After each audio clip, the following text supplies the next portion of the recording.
A staunch critic of the Victorian Labor Party and their behaviour is our political editor, Anka Sahin, and he joins us today to talk about the outcome of the Victorian election. Welcome, Anka. Hi, Michael. Now, the Victorian election, not what was predicted and not what many hoped for. No, I guess not. The polls have seem to have got it wrong, or at least some of the polls anyway. It just seemed throughout the campaign that as time went on, the government was losing ground, and they did lose ground. So let's not let's not be too harsh on that side of things. There were, just like the federal election in May, there were swings against both majors in this election. There was a swing against the government of around 6%, and against a much smaller swing against the opposition as well. So clearly, the opposition wasn't able to benefit from the discontent with the government. So that was part of the reason. And the other thing seems to be that many prominent independents and minor candidates who were stepping up to challenge the ALP in their safe seats actually didn't get as much support as they were hoping for. Is 35% the new 45% in Australian politics? We've seen it in the federal election and now in the Victorian state election. Well, we certainly seem to be heading towards a scenario whereby major parties, using their ingrained advantage due to the electoral systems that we use, will be hoping to get that 35% and hope that the other side doesn't get 35%. So which will allow them to potentially form government on their own. As you said, in the federal election, 32.8% was enough for Labor to command a majority in the lower house, somewhat surprisingly. And now we're seeing that 37% that the ALP will probably end up with. The counting isn't completely over in Victoria.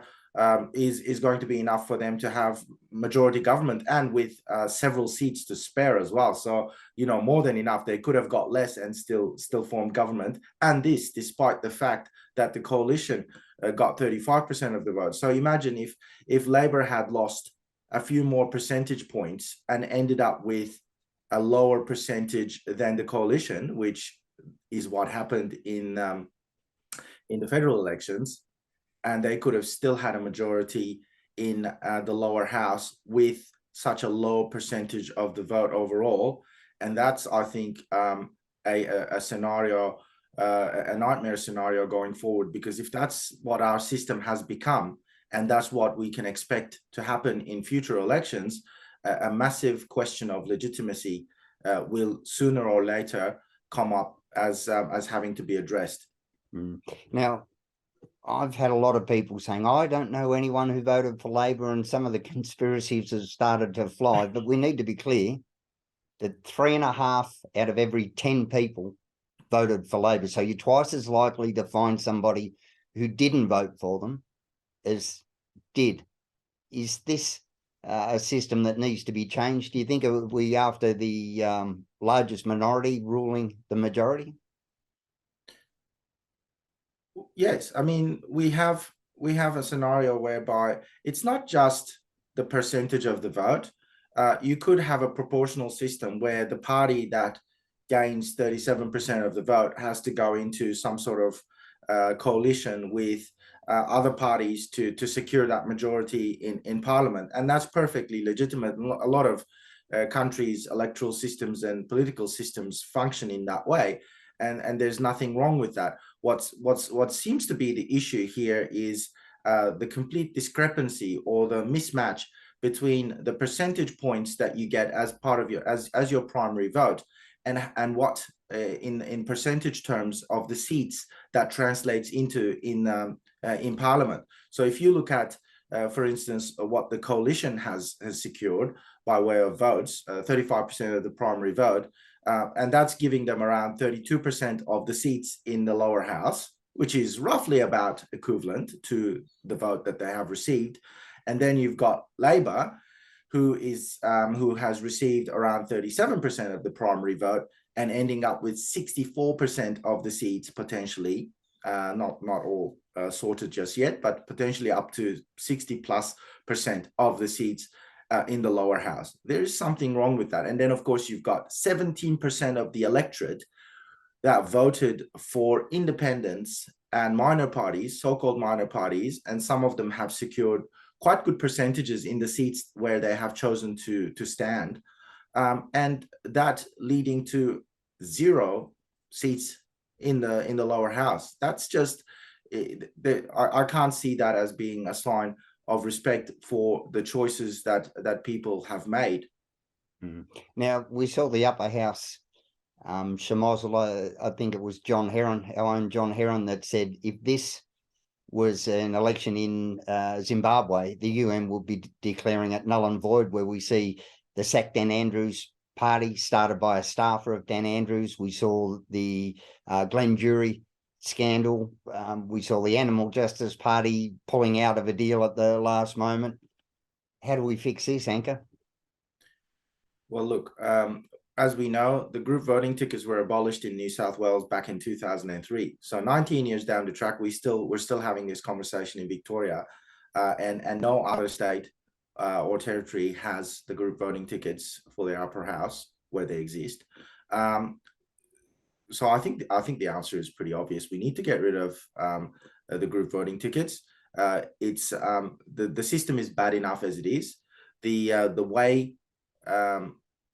way people are elected to the upper house is so complicated that I don't think you'd find even 5% of the population who could explain it to you if you were to ask them exactly how the votes translate into seats in the upper house. Because remember what happened in the last elections in 2018. The Greens secured for the upper house around 12 or 12.5% of the vote, ending up with 1 seat, while another party like Transport Matters, for example, getting 0.6% of the vote, ending up with 1 seat as well. And then we've had instances in the past where parties with an even lower percentage of the vote ending up with seats, while parties with a higher percentage of the vote ending up either with no seats or not proportionate to what the other party was able to achieve. So the system is already imperfect as it is. It's already non-representative. It's a slightly different preferential voting system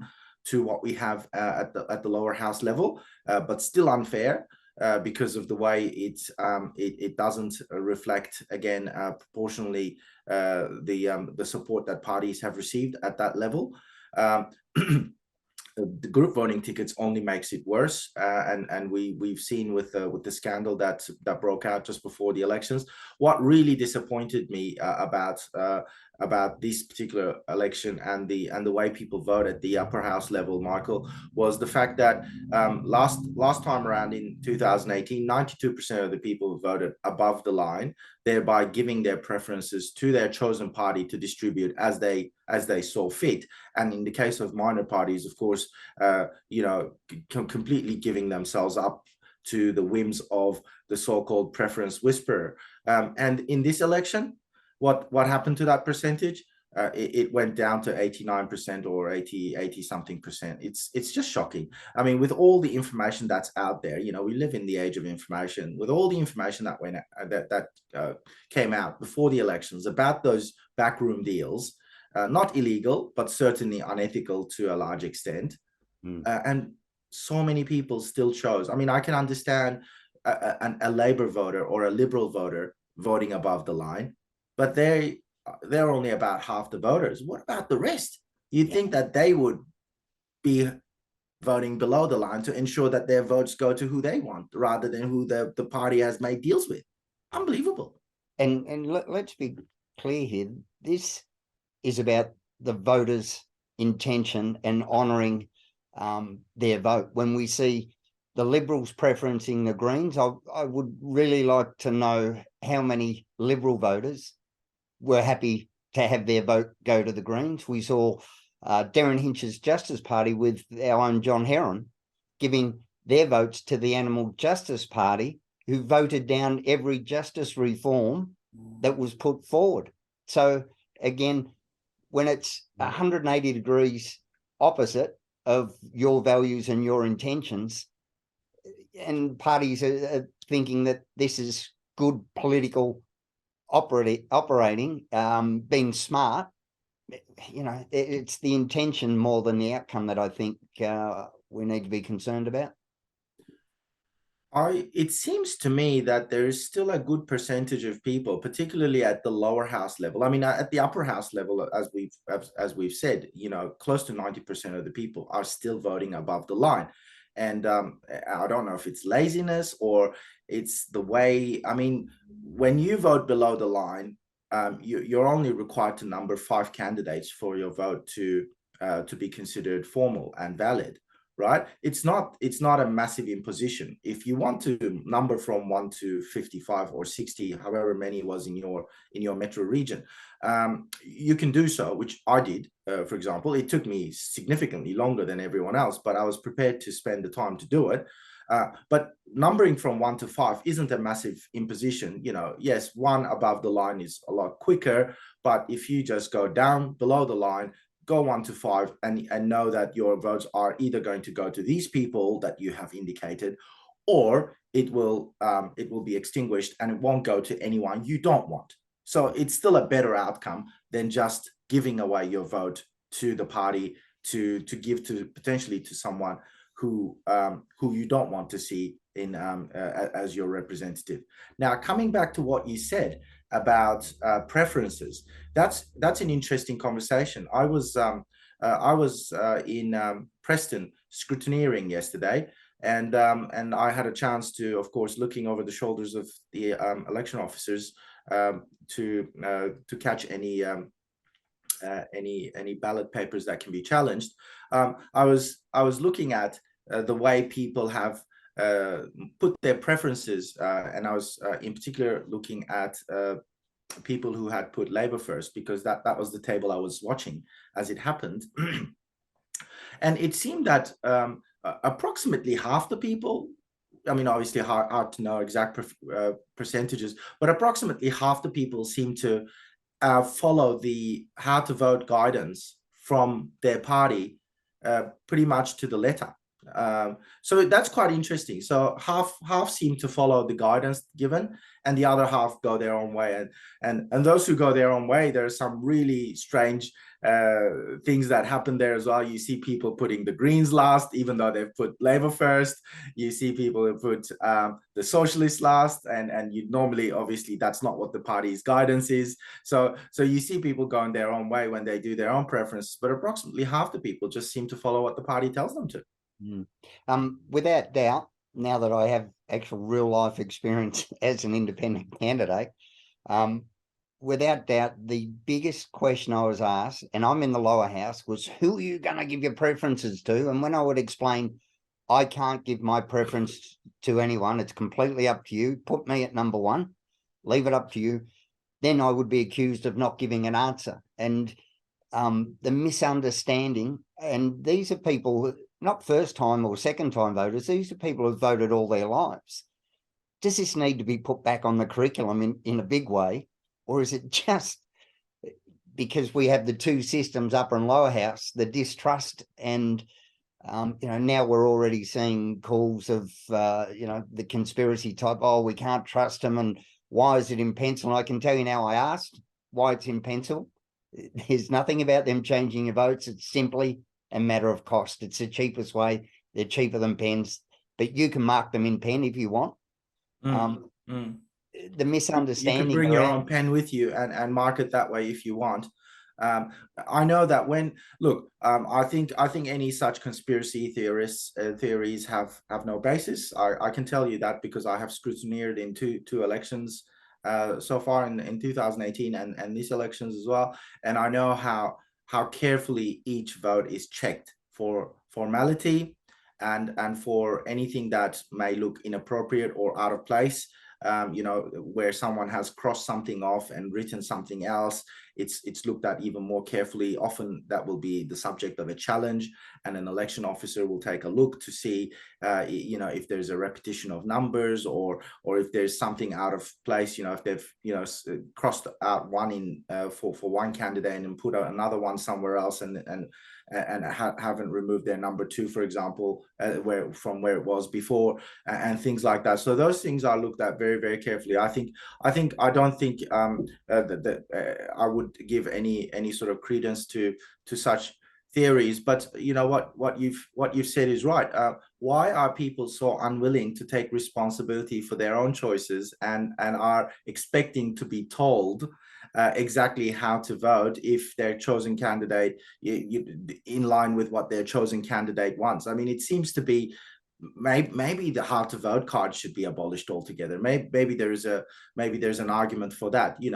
If we're going to keep the system as it is, and of course we know the system is imperfect, we know the system doesn't produce a fair and equitable result, we know all those things, and we've discussed the reasons why, but if we're going to keep the system in place for the next few cycles, perhaps getting rid of how to vote cards is one way to ensure that people take responsibility for their own choices and not wait to be told.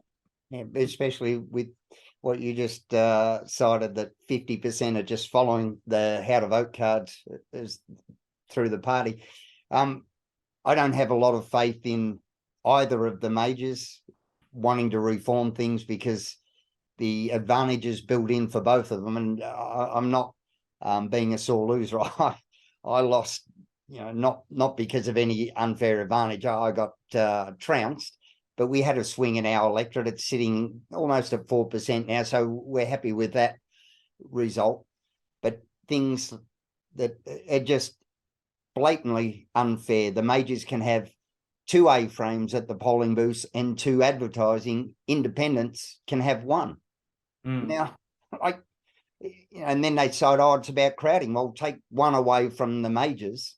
You can't have twice as many for the majors and half as many for the independents. All of those little things, they may only play 0.5%, but it's that perception and the level playing field that we really need to encourage here. And the more diverse our elected officials are, the more likely we are to have a more representative leadership in our country. Wouldn't you say, Anka? Quite right. And look, in your seat in particular, it was always a tall order, and you were extremely brave to stand up, and you did a great job campaigning. So I really commend you on that. And on also, it was a safe Labor seat. So to flip a seat like that is in one cycle. It's certainly not something that we see very often in Australian politics at federal or state level. So you did a great job. I don't think you should be beating yourself up too much about it. But yeah, going forward, I think it's clear that we need, if this system is going to be kept as it is for the time being, we still need some sort of reform to at least